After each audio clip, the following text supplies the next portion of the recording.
তো বন্ধুরা, এখন আমি আপনাদেরকে দেখিয়ে দিব কিভাবে আপনার ফেসবুক আইডিকে কিছুদিনের জন্য ডিঅ্যাক্টিভেট করবেন। ঠিক আছে, পুরো ভিডিওটা সুন্দরভাবে দেখেন এবং যদি আমার ভিডিওটা ভালো লাগে তাহলে আমার চ্যানেলটাকে সাবস্ক্রাইব করবেন এবং যারা ফেসবুক থেকে দেখবেন তাদের ভিডিওটাকে শেয়ার করে দিবেন।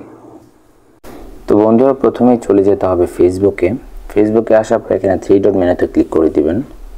থ্রি ডটে ক্লিক করার পর এখানে সেটিংয়ে চলে যাবেন। সেটিংয়ে আসার পরে আপনি এখানে দেখতে পাচ্ছেন পার্সোনাল ডিটেইল, এখানে আপনি এই অপশনটাতে একটা ক্লিক করে দিবেন। তারপর একটু নিচে এই অপশনে যে পার্সোনাল ডিটেইল দেখতে পাচ্ছেন, এই পার্সোনাল ডিটেইলে ক্লিক করার পরে এই অপশনে চলে আসবে। তো এইখানে দেখেন অ্যাকাউন্ট ওনারশিপ অ্যান্ড কন্ট্রোল, এখানে ক্লিক করে দিবেন। তারপর এখানে ডিঅ্যাক্টিভেশন অর ডিলিটেশন, এখানে ক্লিক করে দিবেন। তারপর আপনার ফেসবুক আইডি যদি বেশি থাকে এখানে দেখাবে, তা এখানে একটা ক্লিক করে দিবেন।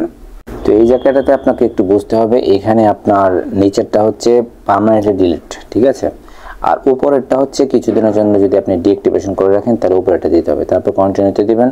এবার যদি আপনার পেজ থাকে তো এখানে শো করবে, তো পেজগুলো কিন্তু কিছুদিনের জন্য ডিঅ্যাক্টিভেট হয়ে যাবে। তো আবার আপনাকে কন্টিনিউতে দিতে হবে। এবার আপনার ফেসবুকের যে পাসওয়ার্ড সেটা দিয়ে দিবেন, তারপর কন্টিনিউতে দিয়ে দিবেন। কন্টিনিউতে দেওয়ার পর এখানে যখন আপনার চলে আসবে তো এখানে আপনার কয়েকটা রিজন চাইবে, তো আপনি সবচেয়ে উপরে যে রিজনটা এই রিজনটা সিলেক্ট করে দিবেন, যে এই রিজনটা। তারপর এখানে কন্টিনিউতে দিয়ে দিবেন। কন্টিনিউতে দিয়ে দিলে আপনার নিচের যে কনফার্মেশন চাইবে, তো কনফার্মেশনে আপনি যখন এখানে কনফার্মেশন দিয়ে দিবেন তখন কিন্তু পার্মানেন্টলি এটা ডিঅ্যাক্টিভেট হয়ে যাবে, কিন্তু আপনি যখন আবার কন্টিনিউ করবেন তখনই কন্টিনিউ হয়ে যাবে। আশা করি বুঝতে পেরেছেন।